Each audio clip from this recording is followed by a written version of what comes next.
बिस्मिल्लाहिर्रहमानिर्रहीम। अस्सलाम वालेकुम नादरीन, कैसे हैं आप? मैं मुनीर अहमद मलिक हूं और आप देख रहे हैं मेरा यूट्यूब चैनल। नादरीन, इलेक्शन के हवाले से मैंने पिछले व्लॉग में बताया था कि आज बड़ा अहम दिन है और कुछ अहम फैसले होंगे सुप्रीम कोर्ट के अंदर। ये देखा जाएगा कि आया कि इन चैम्बर समाअत होती है, सुप्रीम कोर्ट अपना आर्डर जारी करती है, या ओपन समाअत होती है, कोई पिटीशन के जरिए समाअत होती है।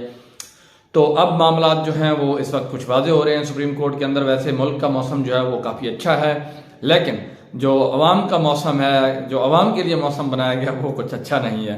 अवाम को सिर्फ यही जो इलेक्शन की बत्ती है इसी के पीछे लगाया है और अभी तक कोई ऐसा जो है फैसला नहीं हो पा रहा कि इलेक्शन होंगे या नहीं होंगे। चीफ जस्टिस ऑफ पाकिस्तान ने कल पिछले 1-2 दिन में बड़ी अहम मुलाकातें की।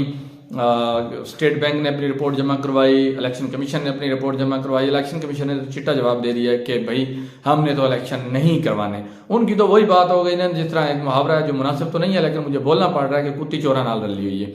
तो वो तो वही काम है कि वो तो पीडीएम के साथ मिले हुए हैं। Election commission, chief election commissioner जो हैं वो हर हरबा इस्तेमाल कर रहे हैं, कभी फंड का बहाना, कभी सिक्योरिटी का बहाना, कभी वो खुद तैयार नहीं है। शुरू में पहला उनका बहाना यही था कि हम खुद तैयार नहीं है इलेक्शन के लिए, जो है ना अक्टूबर तक ले जाएं। पिछले साल की बात कर रहा हूँ। फिर अक्टूबर से बात चलती चलती अब जो सुप्रीम कोर्ट में जब ये सारा मामला गया तो अब वहाँ पे ये कहा गया कि फंड्स नहीं है, ये फंड्स नहीं दे रहे। फंड्स का मामला पार्लियामेंट को गया। हुकूमत ने जो है पार्लियामान को इस्तेमाल किया और पार्लियामान को इस्तेमाल करते हुए जो फंड्स का बिल था उसको मुस्तरद करवा दिया। उसके बाद अब इन्होंने जो है चीफ जस्टिस सुप्रीम कोर्ट ने गवर्नर स्टेट बैंक को बुलाया। उन्होंने वहां पे हामी भरी कि हम पैसे जारी कर सकते हैं, हमारे पास अख्तियार है और पैसे भी हैं। तो चीफ जस्टिस ऑफ पाकिस्तान ने कहा ठीक है, आपके पास 72 घंटे का टाइम है, आप ये पैसे जो है ट्रांसफर करके वन लाइनर रिपोर्ट के साथ आप मेरे पास आए कि funds have been transferred. But वो भी नहीं हुआ। गवर्नमेंट ने उनको धमकाया, हुकूमत ने धमकाया कि अगर आपने ये पैसे जो है जमा करवा दिए या उनको दे दिए तो ये रिकवरी जो है आप पर डाल दी जाएगी और आप सारी जिंदगी बाकी सर्विस जो है ये रिकवरी पूरी करते रहेंगे। अब हुआ क्या है कि वो पैसे भी जो है स्टेट बैंक ने अपना बिल जो है समरी जो है वो बना के सेनेट की कैमा कमेटी को भिजवा दी। कैमा कमेटी ने आगे वफाकी काबीना को भिजवाई। वफाकी काबीना ने इंतहाई ड्रामाई अंदाज में उसको मंजूर कर लिया। मंजूर करने के बाद उन्होंने फाइनेंस बिल बना के पार्लियामान को भेज दिया। अब जब उन्होंने वफाकी काबीना ने मंजूर किया तो यही नजर आ रहा था कि शायद अब जो है पैसे जारी कर दिए जाएंगे, लेकिन आगे जब पार्लियामेंट में गया और जो कौमी असम्बली है उसने इस बिल को मुस्तरद कर दिया और फिर जो वो कहते हैं ना ढाक के 3 पात, गेम जहां से शुरू हुई थी वहीं पे आ गई कि पैसे नहीं हैं। अब जो है कल रात को कुछ मुलाकातें हुई, परसों रात को ही एस्टेब्लिशमेंट की मुलाकातें हुई, DGMI, DGMO और DGISI की मुलाकातें हुई सुप्रीम कोर्ट में चीफ जस्टिस के चैम्बर के अंदर। तो जिससे फिर उम्मीद पैदा हुई कि शायद एस्टेब्लिशमेंट जो है वो सुप्रीम कोर्ट के साथ खड़ी है, आइन के साथ खड़ी है, सुप्रीम कोर्ट का हर हुक्म मानेगी। लेकिन आज क्या हुआ है कि वजारत दिफा ने एक पिटीशन सुप्रीम कोर्ट के अंदर जमा करवाई है कि जी ये जो सुप्रीम कोर्ट ने अपना जो 14 मई का हुक्म दिया है, क्योंकि 14 मई को इलेक्शन करवाए जाए, ये हुक्म जो है 4 अप्रैल को आया था, तो इस हुक्म को वापस लिया जाए।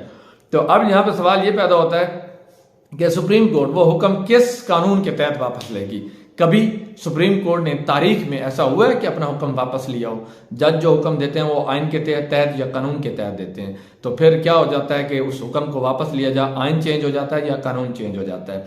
तो अब जो है जो नजर आ रहा है कि वही जो है नजरिया ज़रूरत जो है वो जीतता हुआ नजर आ रहा है। कबल दिन जब सुप्रीम कोर्ट के अंदर इलेक्शन के हवाले से पिटीशन गई तो यही लग रहा था, जब फैसला आया तो पहले नजरिया ज़रूरत पर बातें हो रही थी कि आया कि चीफ जस्टिस ऑफ पाकिस्तान जो हैं वो नजरिया ज़रूरत को जो है सपोर्ट करते हैं, नजरिया ज़रूरत के मुताबिक फैसला देते हैं या आइन के मुताबिक फैसला देते हैं।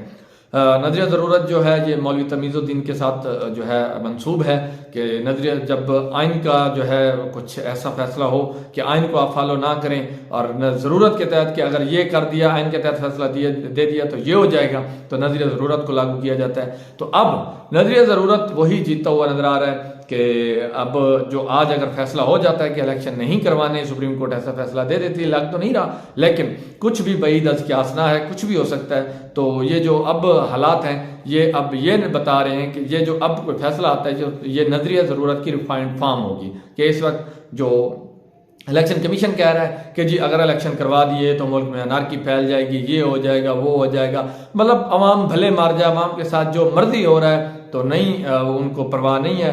जो इस वक्त पार्लियामान है वो कानून साजी जो कर रही है वो सिर्फ अपने हक में अपने केसेस खत्म करवाने के लिए कानून साजी कर रही है। उन्होंने जितने भी कानून बनाए हैं, सुप्रीम कोर्ट को अब पहले नैब के कानून खत्म किए, उसके बाद एक दो और बनाने के बाद अब उन्होंने जो है सुप्रीम कोर्ट ऑफ पाकिस्तान पर हमला कर दिया। चीफ जस्टिस के अख्तियारात को महदूद करने के लिए supreme court practice and procedure bill लाया गया, लेकिन उस पर भी स्टे हो गया।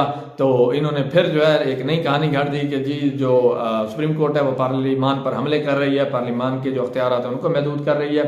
राना सनाउल्लाह ने खुलम खुला कह दिया कि 14 मई को इलेक्शंस नहीं होंगे, जिससे ये बात वाज़ेह हो गई कि ये जो बहाने किए जा रहे हैं कि सिक्योरिटी के इशूज़ हैं, फंड्स के इशूज़ हैं, तो वो जो क्या सराहियाँ थी वो ख़त्म हो गई कि हुकूमत इलेक्शन करवाना ही नहीं चाहती। जब उन्होंने क्लियरली कह दिया कि इलेक्शन नहीं करवाने तो फिर बाकी जो बातें हैं वो सानवी हैं।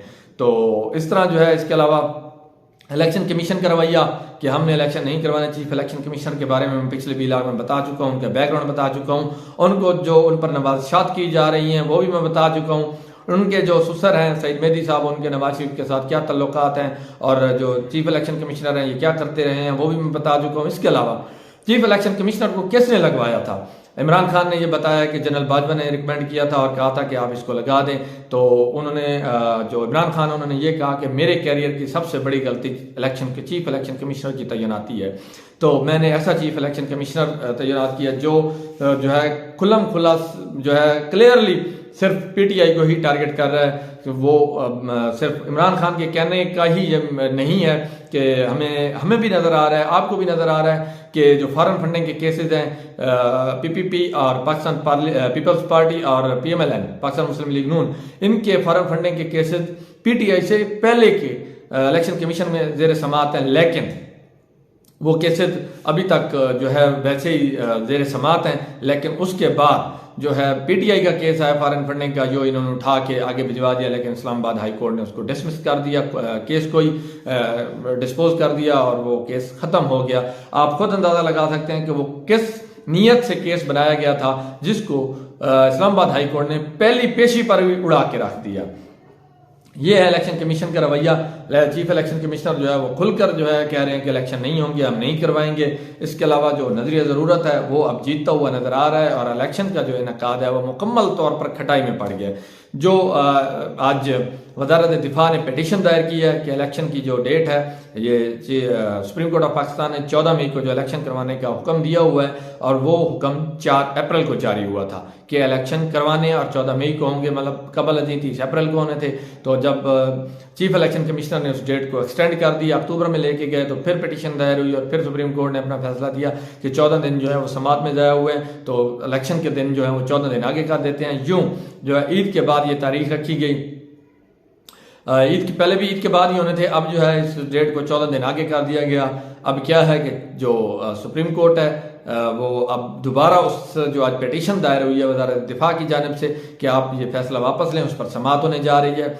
अब समात में वही नजरिया ज़रूरत की मैं बात कर रहा हूँ, लग यही रहा है कि चीफ जस्टिस ऑफ पाकिस्तान शायद बैकफुट पे चले जाएं और कोई ऐसा कह दें कि मैं पार्टियों को टाइम देता हूँ, मुज़ाकरात कर लें और कोई जो है दरमियानी रास्ता कंसेंसस बना लें और इस तरह जो है मामला शायद बेहतर हो जाए। लेकिन मुझे नहीं लगता, क्योंकि इमरान खान क्लियरली कह चुके हैं कि आइन के तहत जो 90 रोज के अंदर इलेक्शन होने सिर्फ उस पर बात होगी, उसके अलावा कोई बात नहीं होगी। और जो पीडीएम है वो मुज़ाकरात पर ये कहती है और इमरान खान के खिलाफ जो भी कार्रवाई कहते हैं सिर्फ माइनस इमरान। अगर माइनस इमरान हो जाए, इमरान खान जो है पीटीआई की तरफ से साइड पे हो जाए, तो हम हर तरह की जो है वो बात, इनके मुतालबात जो है मानने को तैयार हैं।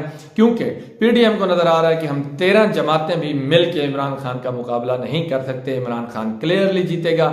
और अगर वो आ गया हुकूमत में तो वो साद रफीक का बयान ऑन रिकॉर्ड है, जिसमें वो एक चैनल को इंटरव्यू देते हुए कह रहे थे कि इमरान खान अगर हुकूमत में आ गया तो ये अपने सियासी मुखालफिन को जिंदा गाड़ देगा।